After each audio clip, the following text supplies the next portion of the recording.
Vladimir Ilyich Lenin, sobre o significado do materialismo militante. 1922. Disponível nas obras completas de Vladimir Lenin, quinta edição em russo, tomo 45. O camarada Trotsky já disse tudo o que é essencial, e disse muito bem sobre as tarefas gerais da revista Podzamene Marxisma, no número 1-2. Quereria deter-me em algumas questões que determinam mais de perto o conteúdo e o programa do trabalho proclamado pela redação da revista na declaração introdutória na número 1-2. Nesta declaração, dizes que nem todos aqueles que se agrupam em torno da revista Podzamene Marxisma são comunistas, mas que todos são materialistas consequentes. Penso que esta aliança de comunistas com não comunistas é absolutamente necessária e determina acertadamente as tarefas da revista. Um dos maiores e mais perigosos erros dos comunistas, como em geral dos revolucionários que tenham realizado com êxito o começo de uma grande revolução, é imaginarem que a revolução pode ser levada a cabo só pelos revolucionários. Pelo contrário, para o êxito de qualquer trabalho revolucionário sério, é necessário compreender e saber tornar realidade a ideia de que os revolucionários só podem desempenhar um papel como vanguarda da classe verdadeiramente vital e verdadeiramente avançada. A vanguarda só cumpre as suas tarefas de vanguarda quando sabe não se desligar da massa que dirige, mas fazer avançar realmente toda a massa. Sem aliança com os não comunistas, nos mais diversos campos de atividade, não pode sequer falar-se de qualquer construção comunista eficaz. Isto refere-se ao trabalho de defesa do materialismo e do marxismo, a que se lançou a revista Podzamene Marxisma. As principais orientações do pensamento social avançado da Rússia têm, infelizmente, uma sólida tradição materialista. Para não falar de Georgy Plekhanov, bastará nomear Chernyshevsky, do qual se afastaram, retrocedendo os populistas modernos, os socialistas populares, os socialistas revolucionários e outros, que corriam frequentemente atrás das doutrinas filosóficas reacionárias em voga, deixando-se levar pelo europeu da suposta última palavra da ciência europeia e sem serem capazes de distinguir por trás do europeu uma ou outra variedade de servilismo perante a burguesia, perante os seus preconceitos e o seu reacionarismo burguês. Em todo caso, entre nós, na Rússia, há ainda, e sem dúvida ainda haverá durante muito tempo, materialistas do campo dos não comunistas.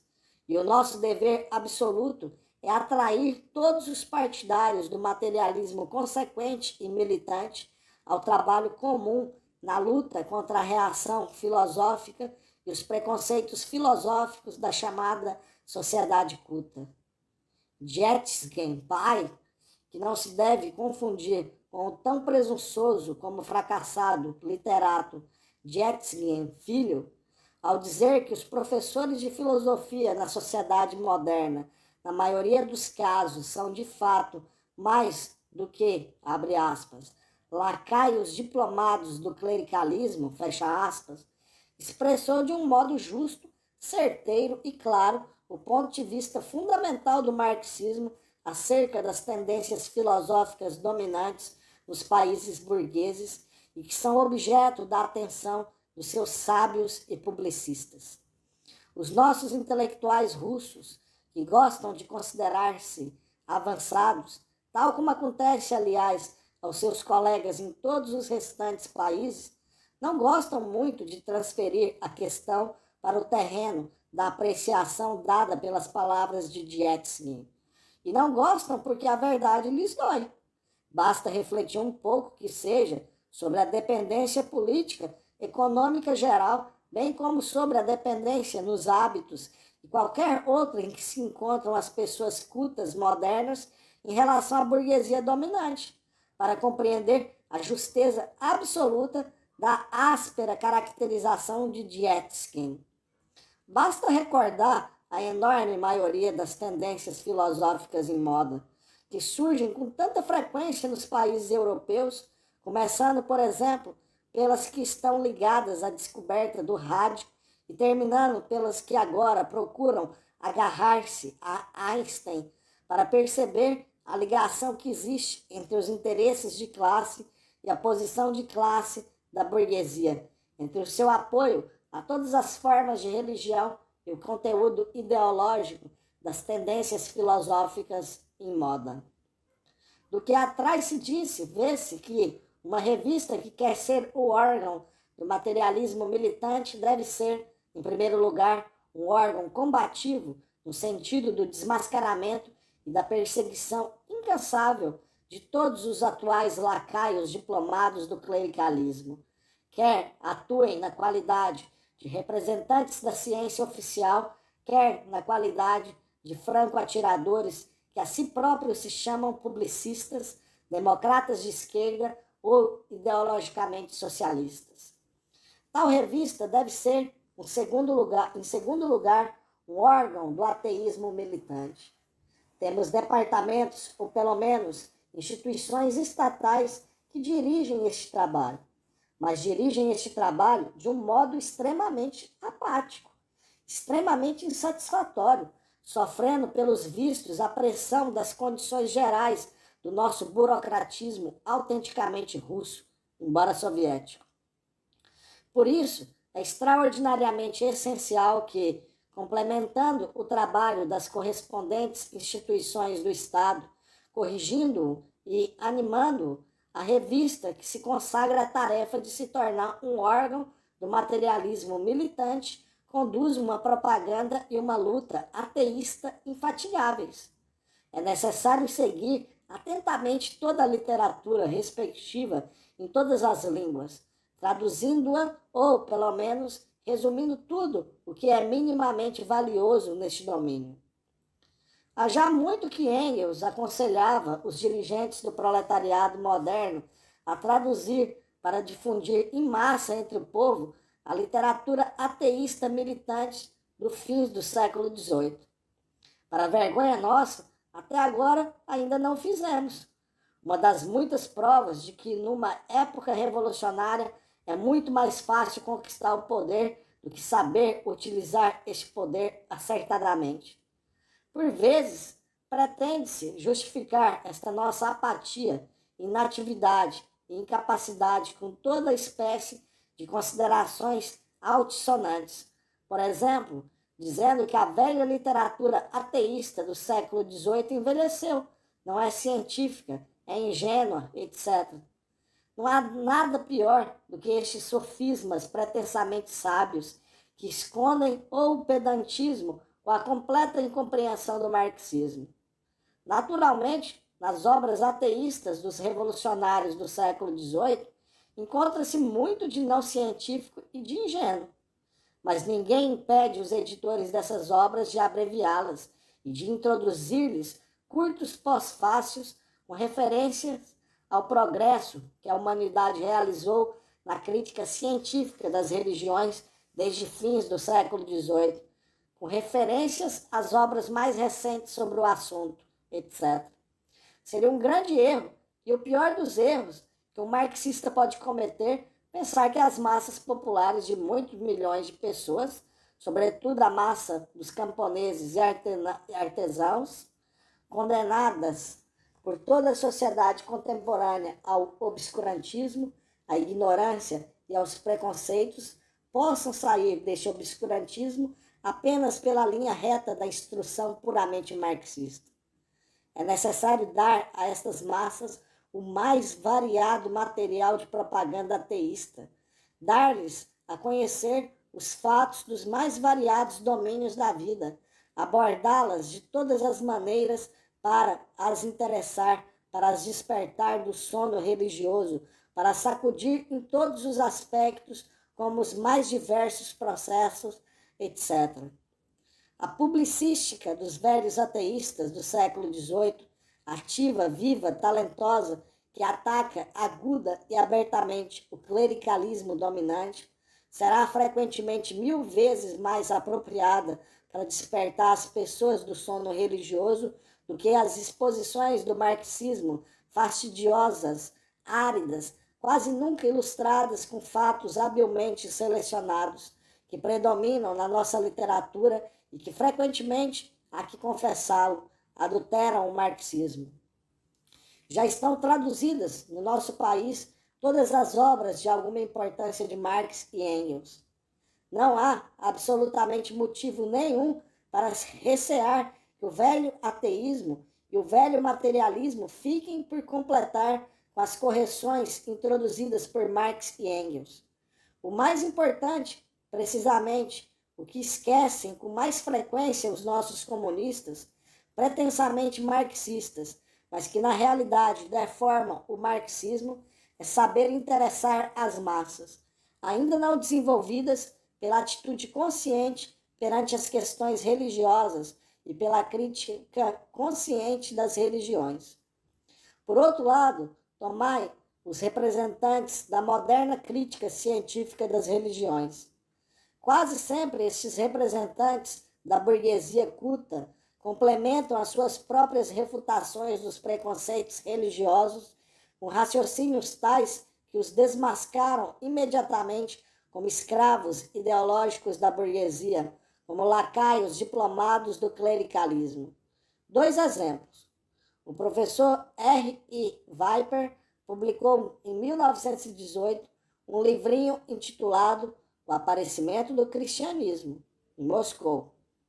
Ao expor os principais resultados da ciência moderna, o autor só não combate os preconceitos e a mentira, que são as armas da igreja como organização política, não só elude estas questões, como declara abertamente a pretensão ridícula e das mais reacionárias de elevar-se acima de ambos os extremos, tanto do idealista como do materialista. Isto é, servilismo em relação à burguesia dominante, que utiliza em todo o mundo centenas de milhões de rublos dos lucros extorquidos por ela aos trabalhadores para apoiar a religião.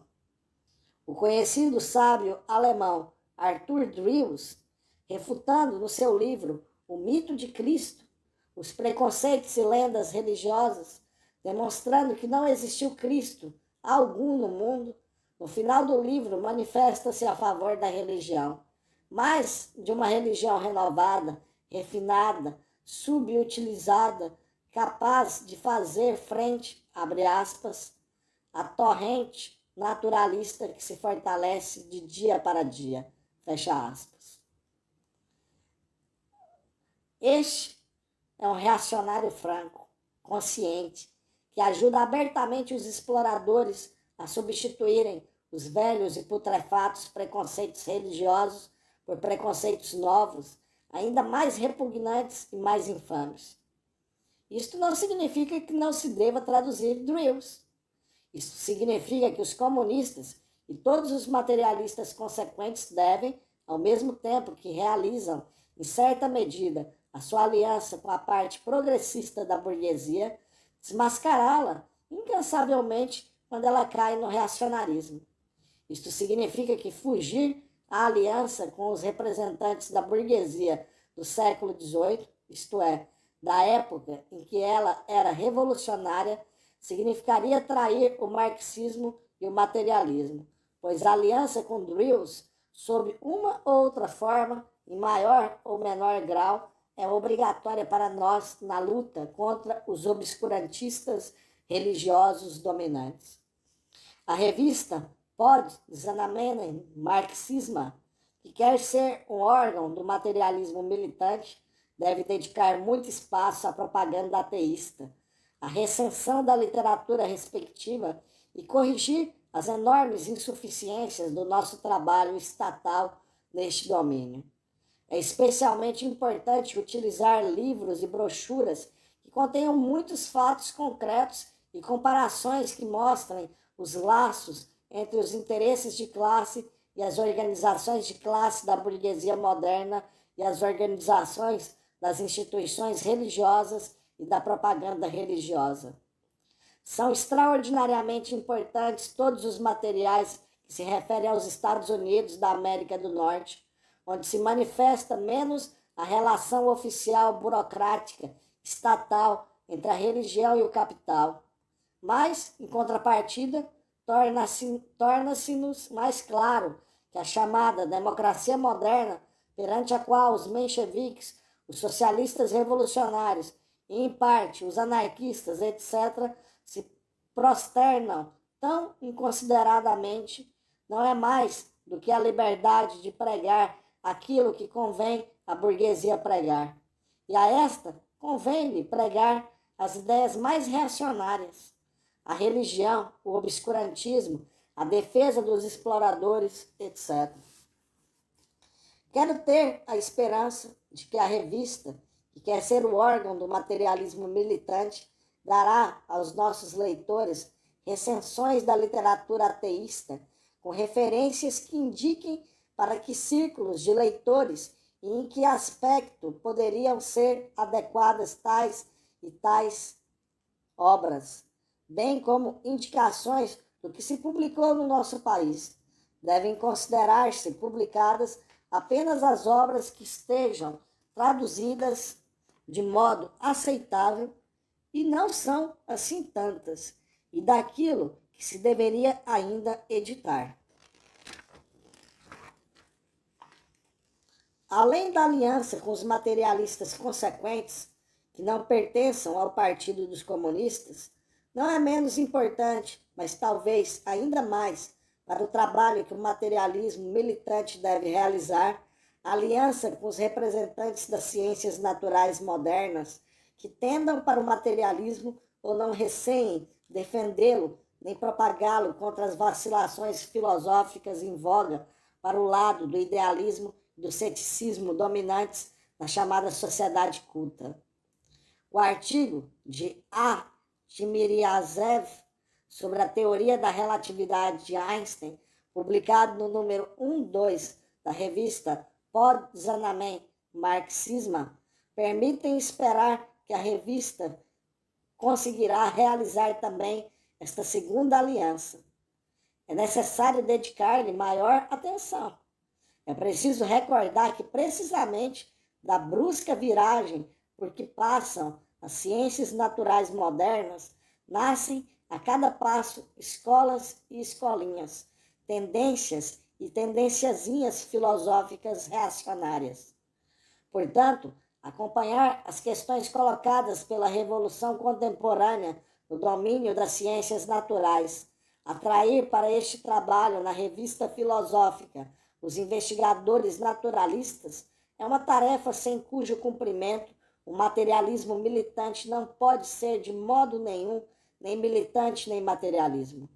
Se Timiryazev se viu obrigado a fazer no primeiro número da revista a reserva de que já se agarraram à teoria de Einstein, que, segundo diz Timiryazev, não empreendeu pessoalmente nenhuma campanha ativa contra as bases do materialismo, uma quantidade enorme de representantes da intelectualidade burguesa de todos os países, isto refere-se não só a Einstein, mas a toda uma série, talvez a maioria dos grandes transformadores das ciências naturais a partir de fins do século XIX. E para não abordar semelhante fenômeno de um modo inconsciente, devemos compreender que sem uma sólida fundamentação filosófica não há ciência da natureza nem materialismo que possa suportar a luta contra a investida das ideias burguesas e o restabelecimento da concepção burguesa do mundo. Para sustentar essa luta e levá-la com pleno êxito até ao fim, o cientista deve ser um materialista moderno, um partidário consciente daquele materialismo que é representado por Marx, isto é, deve ser um materialista dialético. Para atingir este fim, os colaboradores da revista Zinamene Marxismo devem organizar o estudo sistemático da dialética de Hegel do ponto de vista materialista, isto é, da dialética que Marx aplicou praticamente tanto no seu Capital como nos seus trabalhos históricos e políticos, e aplicou com tal êxito que atualmente cada dia do despertar de novas classes para a vida e para a luta no Oriente, Japão, Índia, China, isto é, de centenas de milhões de homens que constituem a maioria da população da Terra e que até agora, pela sua inatividade histórica e pelo seu sono histórico, condicionavam o marasmo e a putrefação em muitos estados avançados da Europa. Cada dia do despertar para a vida de novos povos e de novas classes confirma cada vez mais o marxismo.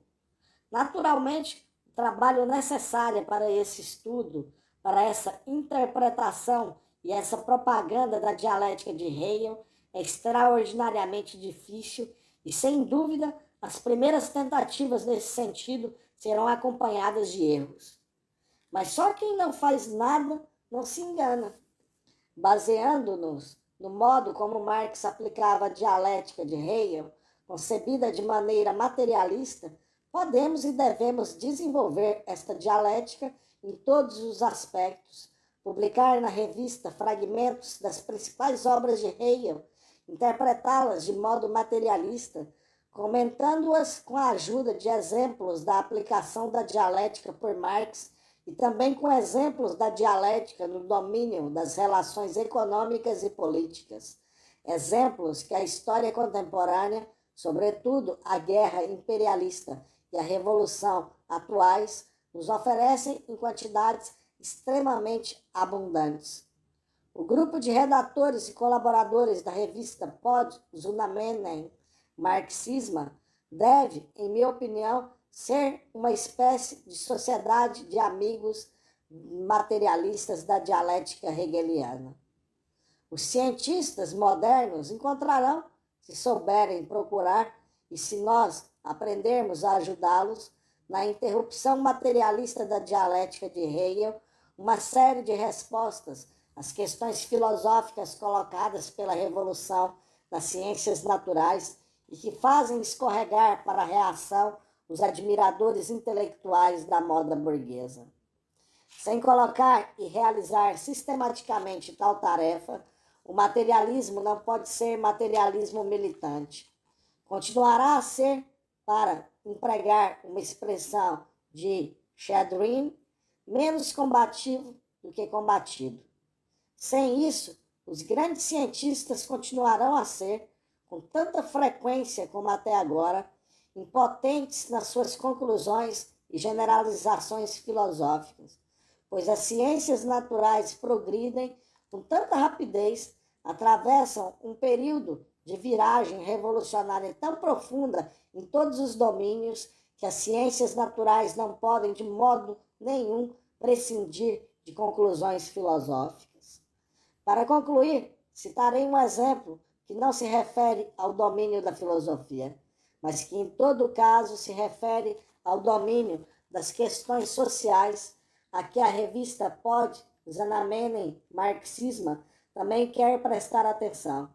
É um dos exemplos de como a pseudociência atual serve na realidade de veículo às concepções reacionárias mais grosseiras e mais repugnantes.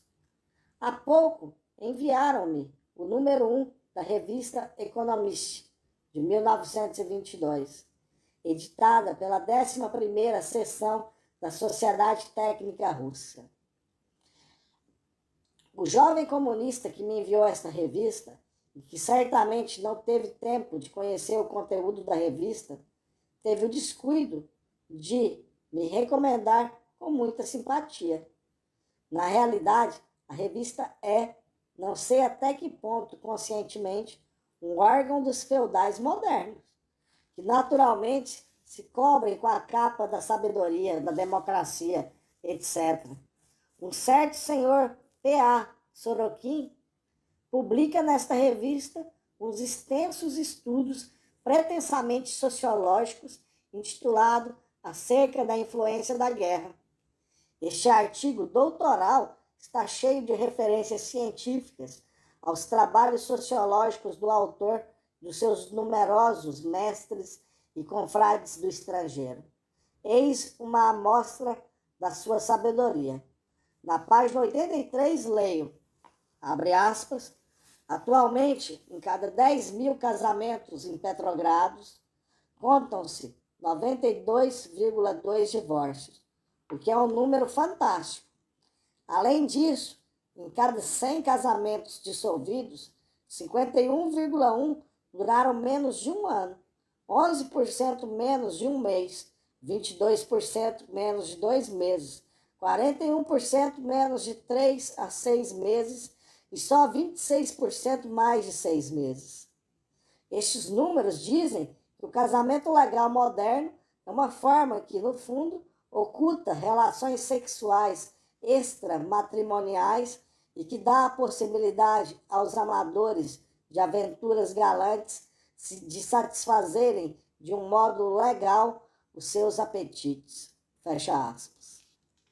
Não há dúvida de que tanto este senhor como essa sociedade técnica russa que edita a revista, inserindo nela semelhantes considerações, se consideram a si próprios partidários da democracia e tomarão pela maior das ofensas que lhes chame aquilo que eles de fato são, isto é, feudais, reacionários, lacaios diplomados do clericalismo. O mínimo conhecimento da legislação dos países burgueses sobre o casamento, o divórcio e os filhos naturais, bem como da situação real a este respeito, mostrará a qualquer pessoa que se interesse por esta questão que a democracia burguesa moderna, mesmo em todas as repúblicas burguesas mais democráticas, se revela no referido sentido precisamente como feudal em relação à mulher e aos filhos naturais. Isto, naturalmente, não impede os mencheviques, os socialistas revolucionários e uma parte dos anarquistas e todos os partidos correspondentes no Ocidente de continuar a gritar acerca da democracia e de sua violação pelos bolcheviques. Na realidade, a única revolução consequente democrática em relação a questões como o casamento, o divórcio e a situação dos filhos naturais é precisamente a Revolução Bolchevique. E esta é uma questão que atinge de um modo muito direto os interesses mais da metade da população de qualquer país.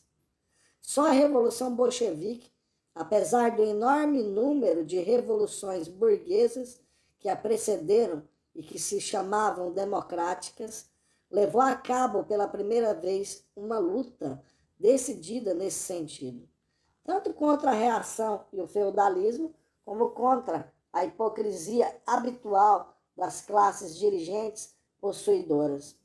Se os 92 divórcios em 10.000 casamentos parecem um número fantástico ao senhor Sorokin, resta-nos supor que ou o autor viveu e foi educado em algum mosteiro tão afastado da vida que é difícil acreditar na existência de tal mosteiro, ou que este autor deforma a verdade para agradar a reação e a burguesia.